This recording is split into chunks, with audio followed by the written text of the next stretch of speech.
I'm going to show the action of hysteresis using a old thermometer here.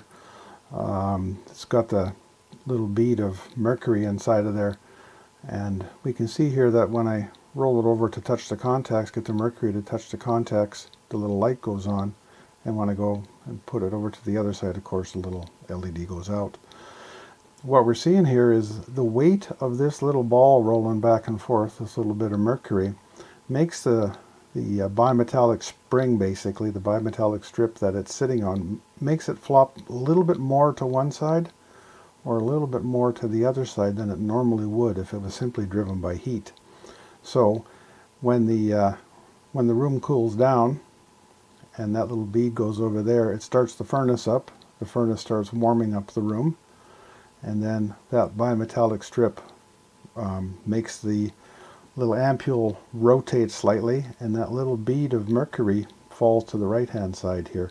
Now the weight of the mercury itself makes it go a little further than it normally would. So now the room has to cool back down a little past what you might think it would have to if there was no bead there, no weight.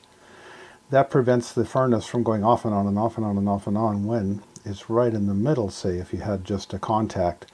Because if you had just contacts, like bimetallic strip with just two contacts, they might go off and on and off and on because of just very slight differences in temperature, where the hysteresis provided by the weight of this little bead of mercury makes it so that the furnace goes off and on, but not too rapidly.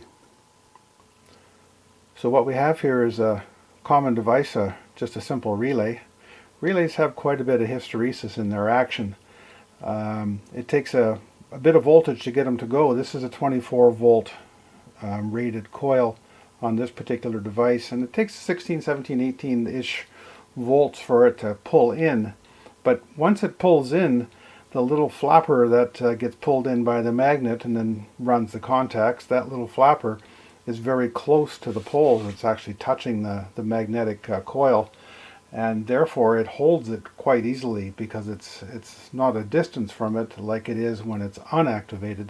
So when there's no electricity when there's no current running through the coils, it has a bit of a distance so you have to generate more larger magnetic field. So I'm going to crank the voltage up here a little bit, and I've got the microphone sitting right down next to the coil, so you'll hear it click in, and you can watch the voltage go up, and then you'll hear it click, and the LED will turn on.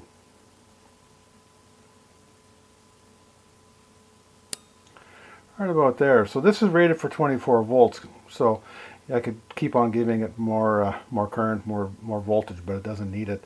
Now you saw where it clicked in. Now let's start dropping it and see where it clicks out, where the magnetic field is not strong enough, and the force from the spring trying to open those contacts, that spring is enough to make it drop out. Right about there, about 5 volts-ish. So you can see there's quite a bit of hysteresis here. Again, heading back up towards 16, 17, and right about there, about 16 volts or so. So that's a fairly large amount of hysteresis in the action of the magnetic field and spring, etc. So I'm going to draw a quick graph of the action of the thermostat and the relay here. This is what you'll often see when you go and you look up a definition of hysteresis. You'll often see the graphs.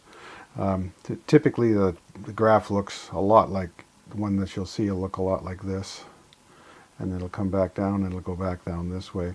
Well, this thermostat and that relay that we just did don't have a curve like that. They're off and they're on. They're basically, think of them as digital in a sense, because your thermostat, as the temperature increases, when it starts out cold, of course, it starts out closed, and all of a sudden you get to some particular temperature up here, and the thermostat piece of mercury flops over to one side, and this thing goes on. Now, as the temperature increases, it's still it's going to stay open because you're going to turn the furnace off. But as the temperature starts going back down again, remember it has to cool off a little bit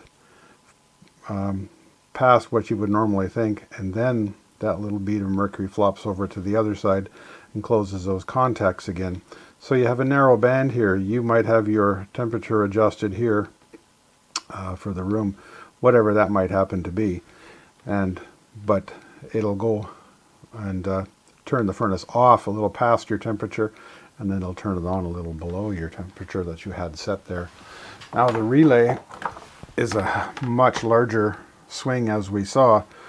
From off, as you start pushing voltage into it, pushing current through it, it went on at 16. We saw that, and again, it's a relay. It's either on or it's off, and all of a sudden we got here. Now we can keep on pushing voltage into it, but it's still just going to stay on and keep on pushing voltage until we burn the coil out if we wanted to.